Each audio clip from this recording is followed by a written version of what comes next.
It's finally happening. The clock is ticking down to the gorilla concert that has everyone on the edge of their seats. Inside the suite, where the performers are huddled up, you can practically feel the nervous energy radiating off Lee Se-hyun. He's the band leader, known for his angelic voice, striking good looks, and that signature strawberry blonde hair. But right now, he's just pacing around the room, worry lines etched across his face. But worry not, there's a mood lifter in the house. Kim Hyun-ha, our resident redhead and the life of the party, is doing his best to lighten the atmosphere. He's dancing around, rapping, and basically being his hilarious self, reminding Se-hyun of the love their fans have for him.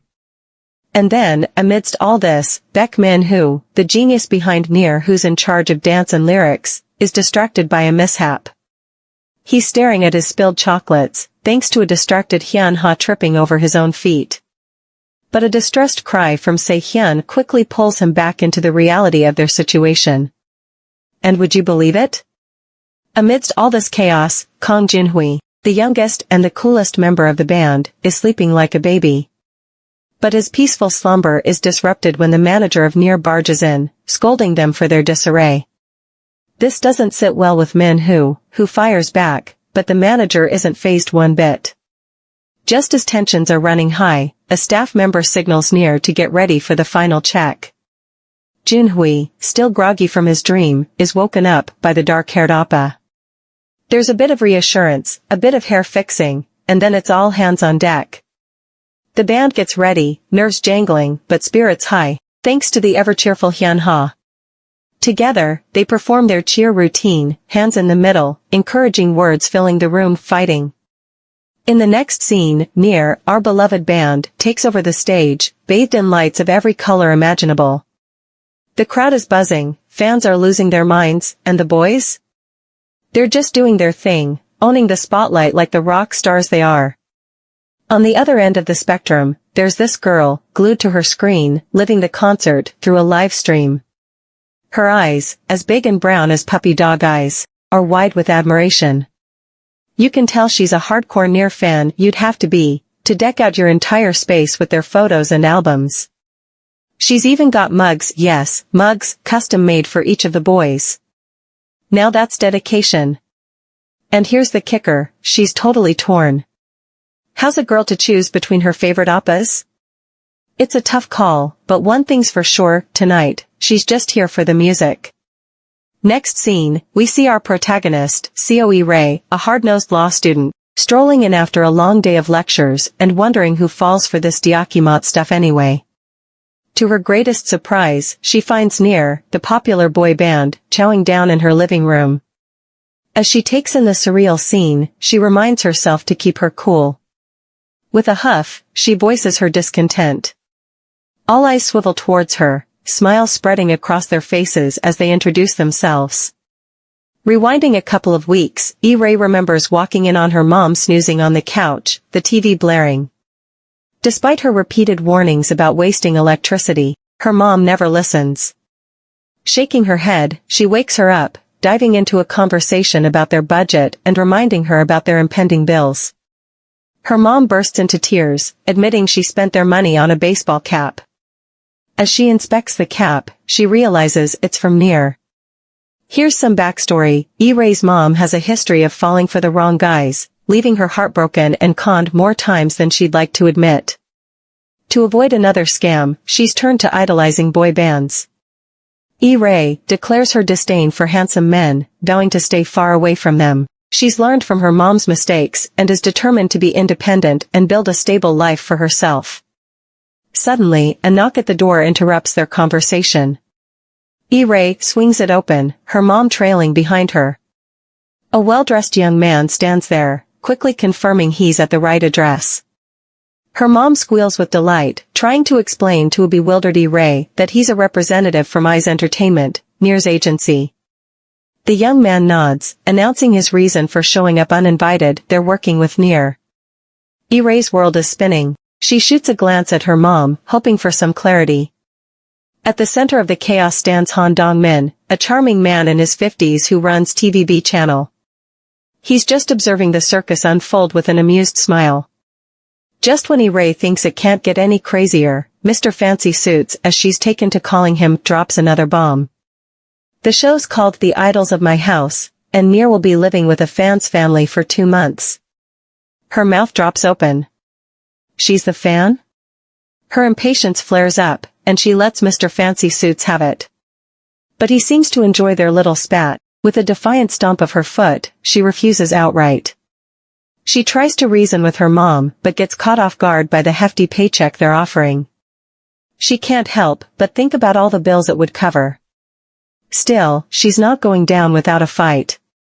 She tries to negotiate with Mr. Fancy Suits, but he only manages to get under her skin even more. Meanwhile, Erasure can't hide her disdain for this invasion of her privacy. In the midst of her rant, Baek Min who interrupts her with a comment that lights a fire under her, much to Han Dong-min's delight. After what feels like an eternity, Erasure gives in, swayed by the extra cash. Her pride takes a hit, but the money is too tempting. She reluctantly shakes hands with the team and starts going through the contract. Her mom is over the moon, eager to join her in reading the fine print. Near, oblivious to the drama, continues to enjoy their meal. Baek Min who can't resist another jab at Ray, asking a question that leaves her speechless. She fires back, pride fueling her words, but their bickering is cut short by her mom offering up another plate of food. With a sigh, Ray turns back to the contract, pleading for more time to review it. Mr. Fancy Suits, ever the smooth talker, reassures her about the benefits and promises that Near will be on their best behavior. He even asks her to take care of them, which just adds to her stress. Exhausted, she closes her eyes, her mind racing with thoughts of how to deal with her new family. She plans to keep a low profile during filming and make some quick cash. And as for Near? She decides they'll be her mom's problem. After all, who better to handle a bunch of idols than their biggest fan? Fast forward a few hours, and we catch up with Ray, now in her comfiest PJs, poring over the contract. She's on the brink of signing when a racket from the living room startles her. With a sigh, she heads out to find Kim Hyun-ha mid-workout, his shirt discarded somewhere. He flashes her an apologetic grin, explaining the noise. Her annoyance flares up, and she orders him to cover up. Just as she's about to retreat back to her room, Lee Se-hyun blocks her path, camera in hand as he tries to snap some shots of her adorable pup. It's all too much, she can feel her sanity slipping away. And just when she thinks she might finally get some peace, Baek Min who and Kang Junhui make themselves at home on her couch. Junhui, ever the diva, is sporting a face mask to fend off premature aging. She's taken aback, but what really gets her blood boiling is seeing Min who wearing her shirt. She accuses him of invading her privacy, but he shrugs it off, claiming he found it on the floor. She tells him to keep it, it's ruined now anyway. This was not what she signed up for, and the frustration is getting to her. The scene shifts to Mr. Fancy Suits inspecting the second floor of her apartment, which had become a storage space over time. He suggests transforming it into bedrooms for Near, which makes Ray roll her eyes.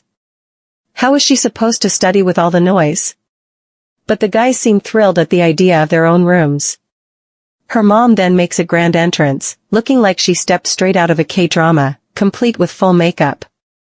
Ray tries to hide her amusement behind a mask of irritation. Her mom is already over the top, and this is just adding fuel to the fire, but her mom's too starstruck to care.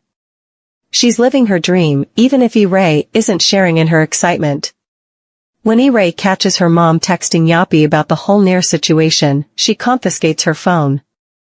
She'd explicitly asked her not to share anything with anyone, but it seems her mom can't resist. Ray's had enough of her mom's childish antics. Feeling overwhelmed, Ray locks eyes with Min who across the room. He holds her gaze for a moment before looking away. With a final eye roll, she retreats to her room, leaving the boys to their own devices. Meanwhile, Han Dong-min watches the drama unfold with fake tears streaming down his face. He can sense the tension building between Ray and Near.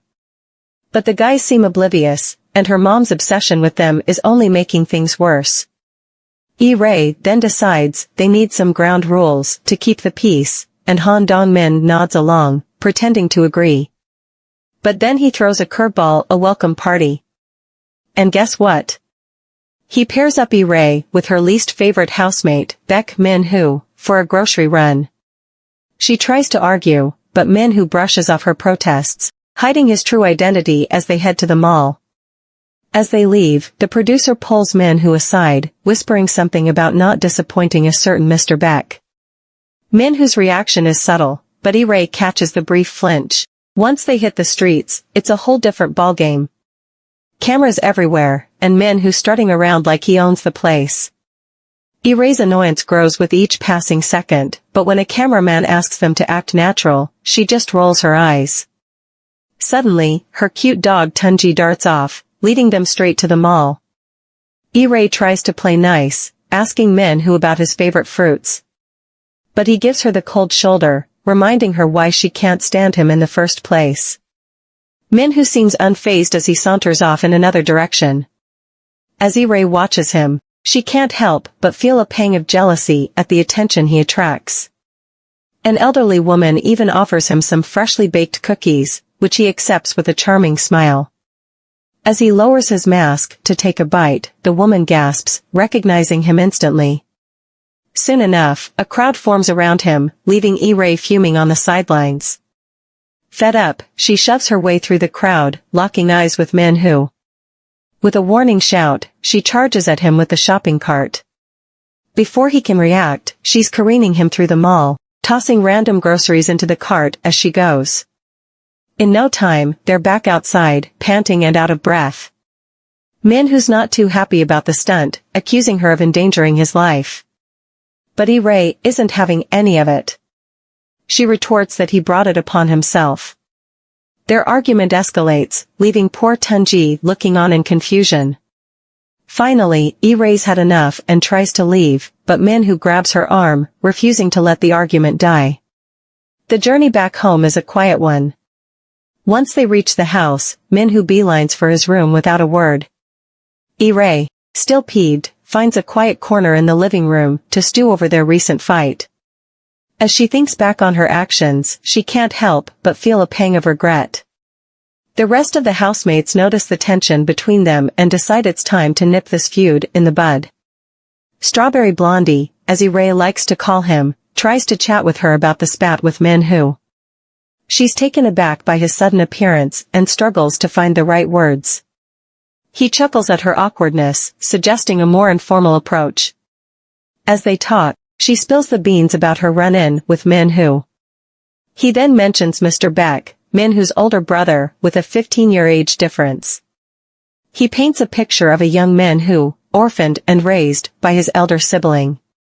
As he explains Min-hoo's deep respect for his brother's business, Ray can't help but feel a bit shocked. She remembers the hurtful things he said, but Strawberry Blondie urges her to be patient with him. Suddenly, Tunji makes an appearance, running straight towards Strawberry Blondie. It's unusual, Tunji's never been fond of men, but he seems to have taken a liking to Strawberry Blondie, who admits he's grown quite fond of the little pup too. Ray is surprised, maybe not all good-looking guys are complete jerks.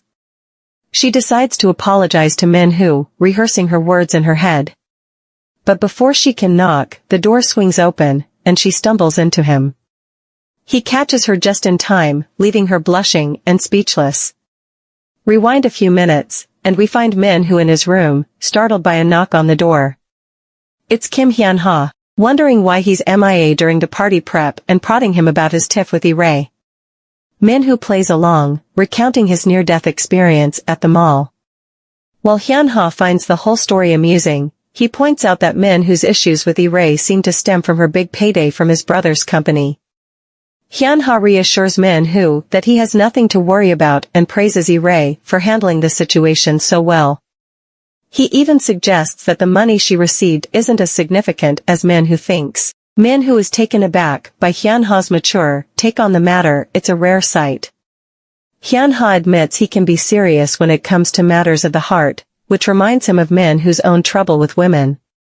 With a final push, Hyun-ha sends Min-hoo towards the door, urging him to apologize to Ray. And just as he opens the door, he bumps into Ray, who'd been standing right outside. Manhwa's hand instinctively reaches out to keep Ray from taking a nasty tumble. But just as quickly, he shoves her towards Hyunha, who catches her in the nick of time. Manhwa snipes at Hyunha about his clumsiness with the ladies, but it's too late. Ray is already seeing red. She wriggles out of Hyunha's hold, and before they know it, she's letting them have it. After her tirade, there's a moment of stunned silence before Hyunha bursts into laughter. He teases her about her fiery temper, making light of the situation, which only irks her more. He jokingly vows to make her fall head over heels for him, leaving everyone else in the room feeling awkward. Ray is left stewing, wondering why Manhwa had to be so rough with her. It's then that she realizes she completely forgot to apologize. Meanwhile, Manhwa seems intent on avoiding her at all costs. No eye contact, no conversation, nothing. This only pisses Ray off even more. Next thing we know, Ray is lounging on the couch when Hyunha invades her personal space, trying to show her something on his phone. She snaps at him to back off, blaming the heat, but he doesn't take the hint. When he leans in even closer, she loses it and punches him, sending him sprawling. Shaking her head, she storms off, leaving Hyunha to nurse his bruised ego with Kang Junhui. Fast forward a week, and the internet is buzzing with news about The Unstoppable Ride, a video of Ray and Manhwa's shopping cart adventure at the mall. Suddenly, she's the talk of the town, known as the cart driver. Now, every time she steps out, she can feel people's eyes on her. It's then that she realizes life was much better before the show started airing. Later, Ray comes home from work to find the Near brothers and her mom engrossed in a video game. She decides not to let it bother her and launches into a detailed account of her day.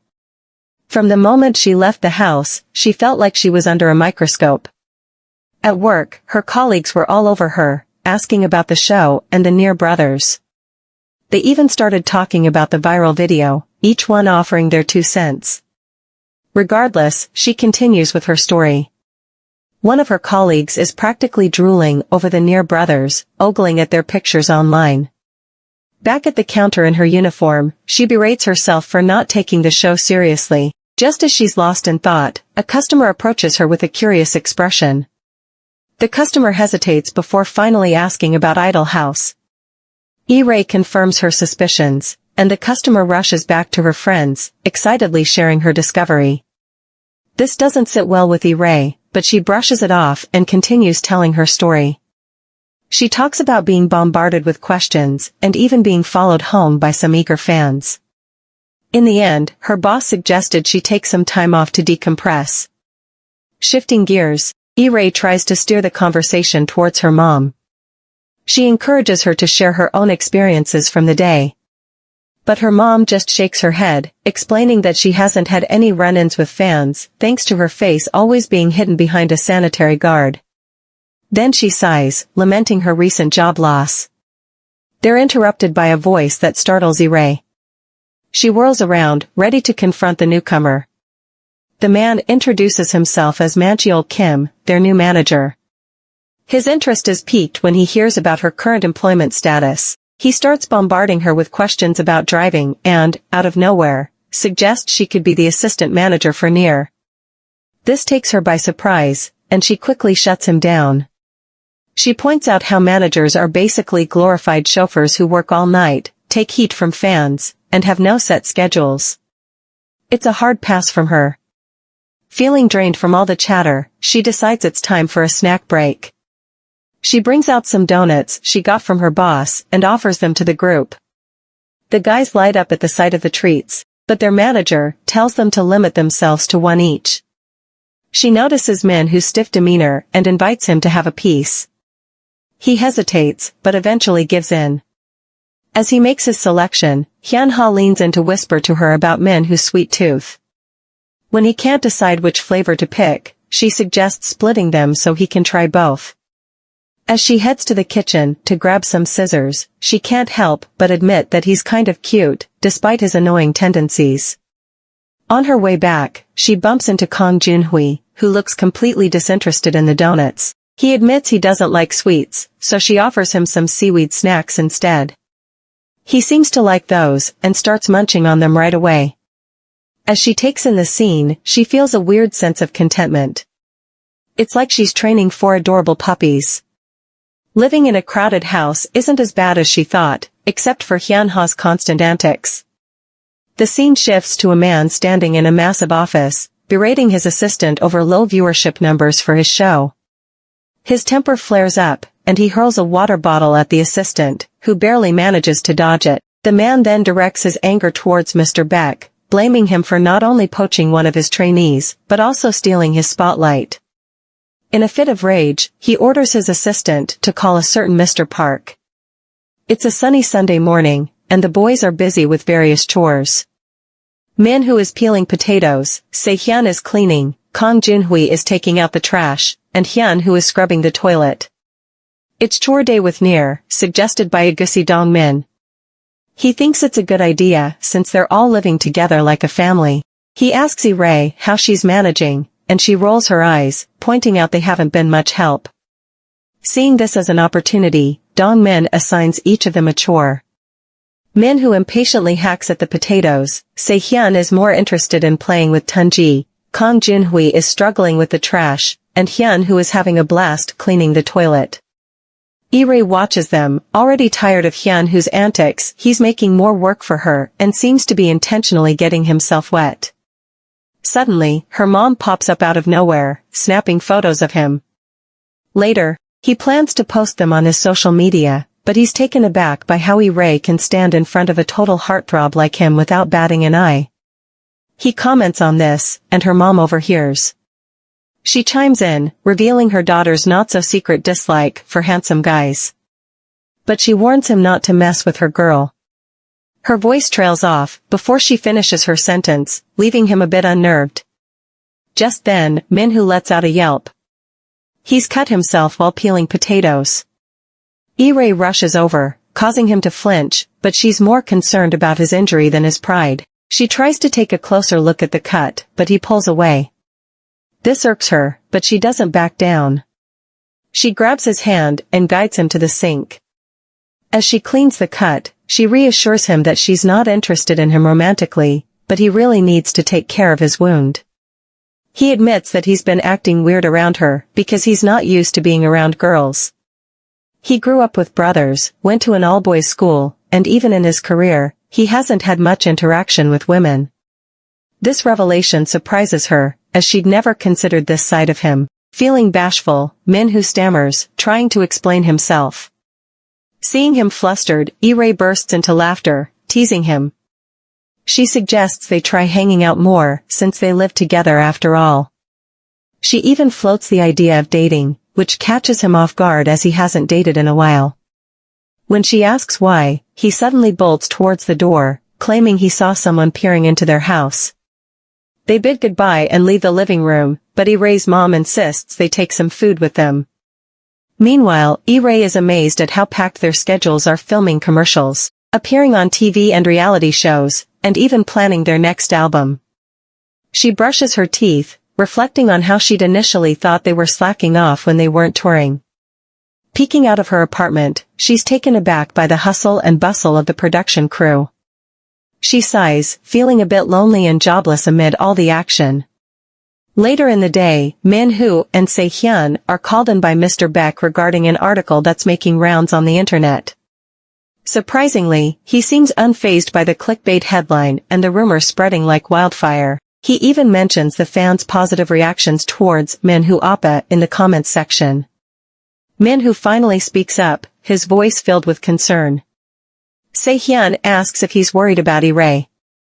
Min Who admits that he's worried, especially since she lost her job because of them and keeps ending up in the spotlight for all the wrong reasons. Things get serious when Mr. Beck interrupts their banter, reminding Min Who about the potential business fallout from a scandal. He sends his best to Ray and assures him that he'll handle everything, but just as Min Who's about to walk out, Mr. Beck drops some brotherly advice that feels more like a warning, leaving Min Who a tad confused. As they head over to join the rest of the group, Min Who tries to get Se-hyun's take on Mr. Beck's cryptic words, but Se-hyun seems as clueless as him. Switching scenes, we find Hyun Who and Kang Junhui wrapping up their last commercial shoot for the day. Kang Junhui complains about being sleepy, despite Hyun-hoo's reminder that he'd hit the sack early the previous night. Kang Junhui shrugs it off, saying he woke up early and as long as he stays awake during shoots, it's all good. With that, he excuses himself for a restroom break, with a stern warning from Hyun-hoo to hurry back. Just then, two guys strike up a conversation with Hyun-hoo. They exchange pleasantries and congratulate each other on a job well done. One of them, a bit of a show-off, asks about the show Hyun-hoo had mentioned earlier. This sparks a chat between them. The show-off, trying to be funny, wishes aloud that they could swap places. He even brings up living with a single girl like Ray, calling her cute. He asks Hyun-hoo if he could set him up with her, but Hyun-hoo shuts him down, claiming he's too high-profile for non-celebs. The show-off disagrees, arguing that regular folk have a certain charm that makes them easy to charm. This banter turns into a heated exchange when Hyun-hoo loses his cool. He reminds the show-off that they're all like family in the house, which makes Ray his sister. He says he'd never introduce his sister to someone like him, and this really riles up the show-off. Things get awkward as they square off, drawing attention from others around them. As they get closer to each other, the show-off threatens Hyun-hoo, who counters with his usual wit. He calls out the show-off for his disrespectful talk about women, especially in front of a fellow industry professional. This makes the show-off even angrier. Just as he's about to throw a punch, Kang Junhui returns from the restroom and smacks him on the head. Kang Junhui tells the show-off it's better than getting punched in the face, but the show-off yells at him for suddenly taking the logical route. Another guy, Kang-ik, tries to join in, but a blonde guy sternly warns him to stop or he'll be kicked out, leaving him to clean up the mess. Kang-ik reluctantly backs off, and as the group moves away, the blonde guy apologizes again and asks them to behave better next time. The next scene drops us into a car, stuck in traffic, with the guys deep in conversation. Junhui Appa playfully chides Hyun-ha for his earlier outburst, reminding him that he'll have to deal with Kang-ik regularly. Hyun-ha defends himself, arguing that he couldn't stand by when Erasure's name was dragged through the mud. He then throws a curveball question to the guys in the back seat. Manhwa stays quiet, mulling over the question, but Se-hyun whispers an answer, choosing Near because it's his only family and he'd never jeopardize their work. Hyun-hoo, sensing the raw emotion in his voice, apologizes. The mood lightens as they tease each other, Junhui getting props for handling the situation well. Meanwhile, back at the apartment, we find Ray in a full-blown rant, blaming Manhwa for her job application falling through. He looks baffled, unsure of what she's talking about. Hyun-hoo pops up, asking where her mom is, and she fills him in on the reporter situation. Mr. Manchel tries to revisit his job offer, but Ray cuts him off. She questions why they would hire her instead of a professional, which prompts the strawberry blondie to spill the beans about the company's issues and their need for someone they can trust. Ray is left speechless, but Mr. Manchel breaks the silence, mentioning their need for staff and pulling out a contract.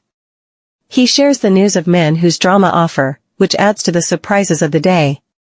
Now, picture this, a top-tier school offering a stellar education, state-of-the-art facilities, and a powerful alumni network. Imagine securing a spot in a prestigious university, with your future all mapped out. Welcome to SY Private High School, a place that grooms the elite and noble classes, fostering collaboration and competition.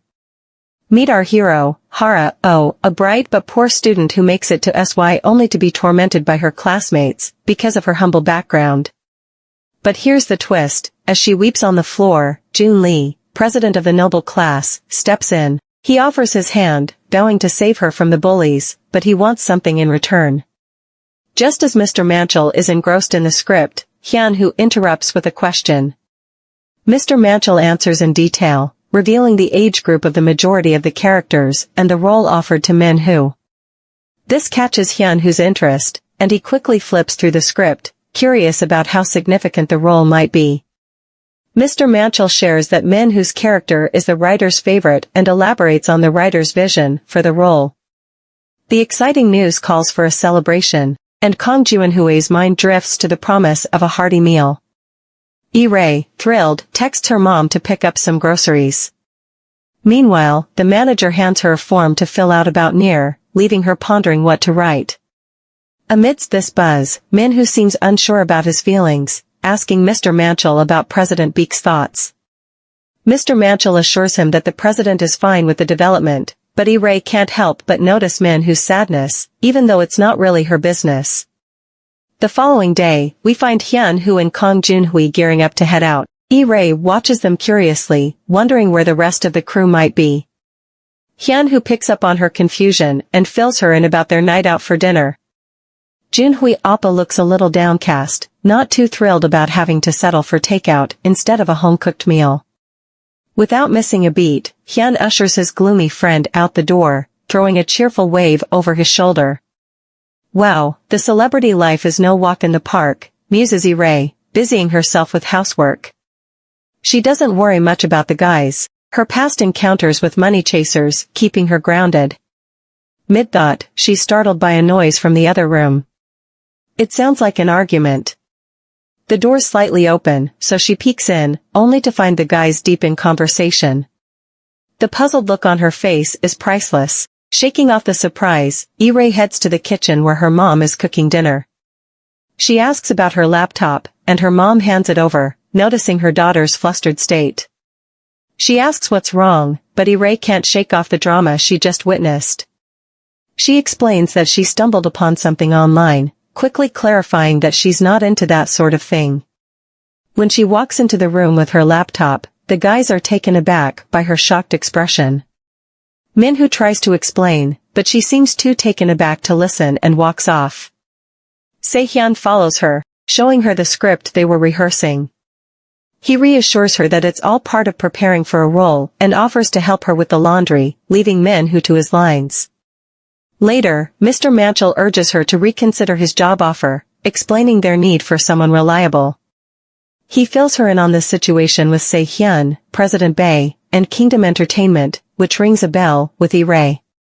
He shares a bit of history about Mr. Baek's past with the company and how he left with Sehyeon due to dissatisfaction with the way things were run. She's shocked to learn about Kingdom's plot to sabotage them, especially when it comes to hiring new staff. The job sounds exhausting, and she's hesitant to accept. Just then, the show's writer, steps in. She starts fine-tuning the show's format and suggests traditional reality show tactics to boost ratings. She tries to coax Ray into taking the job, warning that they risk cancellation otherwise. But Ray stands her ground, arguing that IS seems more concerned about the show's success than anything else. IS tries a different approach, suggesting a recurring role as a driver for Ray. She agrees, but only if she'll be compensated for her work. Returning to the conversation, Mr. Manchal reassures her that she's got nothing to sweat about, her job is all set and ready to roll. He also takes a moment to thank her for being such a stressbuster. Just then, she hands over the form he'd given her earlier. He scans through her answers, clearly impressed. Good job, he says, inviting her to call him Chief from now on. With a nod, she trails behind the chief as he introduces her to the industry's who's who. Cut to the next scene where we see our leading lady behind the wheel, smoothly navigating the city streets, with Manhwa in tow. She's got a handle on his drama schedules, making sure everything runs like clockwork. Mid-drive, Manhwa sparks up a chat about her driving skills. She shrugs, saying she wouldn't dare cart around a celeb without proper qualifications. But Manhwa's curt response leaves her wondering if they're already breaking their no-fights pact. Meanwhile, Manhwa seems lost in thought, appreciating how well her suit fits. A soft smile plays on his lips, which she catches in the rearview mirror, leaving her wondering if she's seeing things. Arriving at their destination, Manhwa dives into script reading with his co-stars, while she grabs a nearby seat and watches him work. The grandeur of the building amazes her, she can't believe she's getting to visit such places. Her attention snaps back to Manhwa, who's engrossed in the script. She considers snapping a pic for later when a figure steps into her line of sight. His sarcastic tone grates on her nerves as he questions her identity, and she shoots back a firm confirmation. His comment about Mr. Manchel and cloning leaves her puzzled, but she shakes it off, asking about his identity. He points towards Ari, one of the characters, and proceeds to rile her up by mocking her pronunciation and IS Entertainment's hiring choices. Meanwhile, Manhwa is getting his performance critiqued. His trainer corrects his delivery, and he takes the feedback in stride. But Soo-hyung Choi, one of the writers, teases him about his robotic line delivery. On the sidelines, Irae watches the exchange, surprised at Manhwa's lack of emotion, considering how hard he'd practiced with Se-hyun. Her thoughts are interrupted by Ari's manager's snide comments about pop stars and rookie actors. He even badmouths Ari's talent, leaving Irae wondering what kind of manager he is. As she watches Ari's performance, she thinks she's doing just fine. But Ari's manager doesn't stop there, making sarcastic remarks about Manhwa's role. Before she can snap back, the script reading wraps up, and each actor heads off with their manager. Manhwa looks a bit downcast about his first day, but shakes it off, approaching Irae with a request. As Manhwa heads out, he gives Irae a quick tap on the shoulder, leaving Ari in her charge. Irae checks on Ari's route, only to find out it's in the exact opposite direction they were going. Before she can protest, Soo-hyung Choi shows up offering Ari a ride. Although she initially refuses due to industry rumors, she finally decides to go with Manhwa and Irae, who hadn't even agreed to this arrangement. Soo-hyung tries to reassure her by mentioning his public relationship, but when she still refuses, things get a bit tense. A sudden scream from her has him letting go, and his attention shifts to Manhwa. After exchanging greetings, he reveals that he's a huge fan and a member of Iering, Manhwa's fan club. Manhwa is taken aback but manages to smile, which makes Soo-hyung blush and ask why. Manhwa explains that he rarely meets male fans, which sends Soo-hyung into a fit of excitement, praising his decision to become a writer. Irae watches this unfold, shaking her head at his antics and making a mental note to introduce him to her mom. Just as she thinks it's over, Soo-hyung comes back for another handshake with Manhwa, asking about his feelings towards his odd behavior. Manhwa seems clueless, which only amuses Soo-hyung more. He then shares some acting advice with Manhwa and starts explaining why he cast him for the role. But before he can finish, Irae jumps in with her own explanation, earning a lecture about not mixing personal feelings with work. He also mentions that Manhwa's fans call him the Mona Lisa, which piques Irae's interest. Soo-hyung elaborates on Manhwa's character, praising his genuine smile. He encourages Manhwa to express himself more in his acting, even offering his number for any future queries. Suddenly, Ari accuses Soo-hyung of using this as an excuse to get Manhwa's number. Despite his denial, she insists he delete it, implying jealousy. Irae can't help but laugh at their bickering, sensing their close relationship. Soo-hyung confirms this, mentioning their acting school days. Ari sees this as an opportunity to get his number too, but Soo-hyung insists she ride with him. In the midst of all this, Soo-hyung asks for Irae's number too. She hands over her phone, but he leans in to whisper a warning about leaving Ari and Manhwa alone, leaving her a bit confused. He mentions that Ari isn't bad, but her agency has a shady reputation, which reminds Irae of Ari's strange manager. Before she can ask more, Soo-hyung whisks Ari away, leaving her with his cryptic warning. As dawn breaks, we find our leading lady groggily following the sound of a serenading voice. She stumbles upon Hyun-woo, spying through a slightly open door. Joining him, she's greeted by the sight of Se-hyun, strumming a guitar and crooning for her mom. Confused, she turns to Hyun-woo for an explanation. He recalls the wish list form she filled out weeks ago, they're just fulfilling her mom's wishes. As Se-hyun's voice fills the room, tears of joy trickle down her face. Switching gears, Irae wonders where Manhwa is. Hyun-woo casually points towards his room, letting slip that he's been holed up there for days practicing his script. In the next scene, Manhwa steps into a meeting, greeted by Soo-hyung Choi.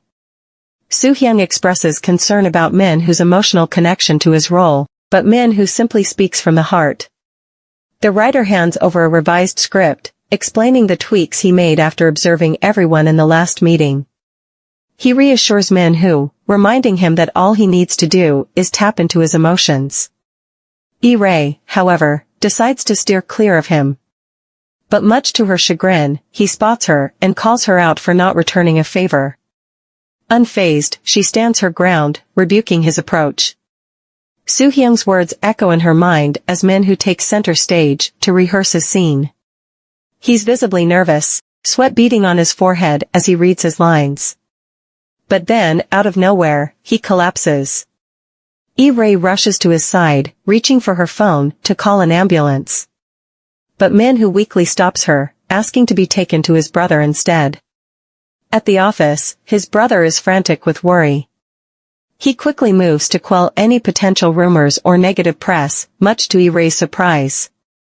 She insists on getting him medical attention, but Mr. Beck stops her, revealing Manhwa's struggle with PTSD. The next scene pans to Mr. Beck, immaculate in a well-tailored suit, as he recounts the backstory of Manhwa's condition. They came from humble beginnings, their parents running a small business in a quaint city. When Manhwa was born, Mr. Beck was already 15 and attending high school in Seoul. This distance strained their bond, with little Manhwa often running away from his older brother. We see flashbacks of their mother, a warm and loving woman, comforting a young Mr. Beck, assuring him that Manhwa would eventually warm up to him. Their father echoes her sentiments, expressing confidence that they would become close before the school break ends. The day their parents headed out to an event, waving their goodbyes, was the last time they laid eyes on them. A disgruntled former employee of their dad's, let go because of his violent tendencies, took revenge in the most brutal way possible and took their lives. The trauma was unimaginable, especially for a 19-year-old Mr. Beck, yet, he found the strength to claim his parents' legacy and become the legal guardian of his younger brother, Manhwa. The media lapped up the tragic story, turning it into a sensation. While answering a phone call one day, Mr. Beck left a newspaper within Manhwa's reach. When he returned, he was horrified to find his little brother had read about their parents' death, a harsh reality he had been trying to shield him from. This incident marked the beginning of Manhwa's struggle with reading. He would only read until he passed out. When Ray asks about Manhwa's high school years, she's stunned to learn that he graduated despite his grades being all over the place. His PTSD symptoms, however, had proven stubborn against medication. Mr. Beck shares a doctor's report suggesting that Manhwa open up about his feelings to aid recovery. But Manhwa has remained tight-lipped, refusing to confide even in his near brothers. When Manhwa wakes up later that day with a pounding headache, he's surprised by Ray's presence. He questions her, and she seizes the chance to apologize for being a pain since the start of the show. But instead of accepting his apology, she yells at him for blaming himself and pulls him into a comforting hug. Overwhelmed, she tightens her hold, warning him against making bad decisions again. Manhwa snaps back at her for hurting his neck. Unfazed, she yells back, calling him out for being ridiculous and telling him none of this is his fault. He takes a deep breath and confides in her about his fears and the feeling of helplessness. Touched, she offers to help him, admitting that she already knows everything from Mr. Beck. She then questions him about his feelings of burdening others, especially his brother. What follows feels like an intense interview, with Ray offering advice and asking more questions. She tells him about her conversation with Mr. Beck and how worried he seemed.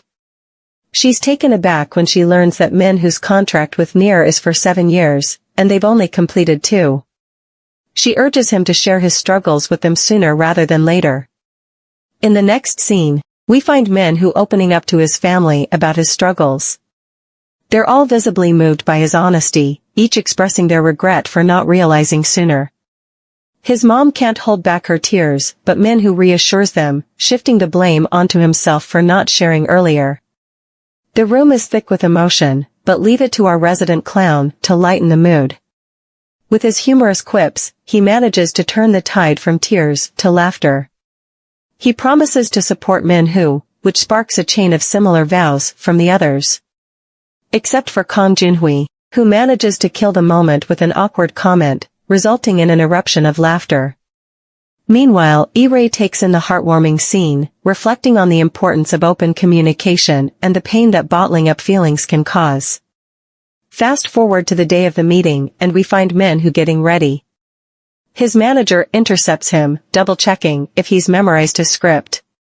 She even makes him recite it on the spot, causing some playful banter between the two. And guess what? Not only does Manhwa nail the script, but he also delivers it with raw emotion, leaving his manager speechless. But she quickly snaps him out of his dramatic performance, reminding him to focus on memorizing, not acting out the script. Suddenly, E-Ray hears a rustling sound and dashes towards it. Her search leads her to a young woman armed with a camera. Without missing a beat, E-Ray confronts her, accusing her of stalking them. But before things can escalate further, Manhwa recognizes the woman as a WM. E-Ray immediately apologizes for her outburst, and the WM explains that she's there because of the recent false news about Manhwa. She's utterly starstruck by Manhwa, barely able to contain her excitement. E-Ray, curious about the term WM, learns that it stands for webmaster. The WM goes on to explain her role and how it differs from paparazzi, all the while stealing glances at Manhwa. Suddenly, Ari appears, catching up with them to deliver a message from the director. Seeing this as his cue to leave, Manhwa prepares to head off. But not before the WM seizes the opportunity to wrap him in a hug, acting as though E-Ray and Ari don't exist. As they walk away, Ari accidentally rubs off some of her makeup onto E-Ray's suit. She apologizes and promises to have the makeup artist fix it. She then invites the WM to join them for some official photos with the director, making her day even more unforgettable. The next scene takes us to Ari, getting a quick touch-up in the makeup room. Amidst the hustle and bustle, she strikes up a casual chat with the makeup artist who teases her about working for eyes, not exactly a dream job in their eyes. But Ari just shrugs it off, completely unfazed. She's happy where she is, managing chaos and all. Meanwhile, our resident webmaster is busy capturing every moment. Once she's done, she turns her attention to E-Ray, who's looking radiant and confident. Curiosity piqued, E-Ray asks her what the fans think of her. After all, she is the manager and has been caught up in that whole pretend dating drama with Manhwa.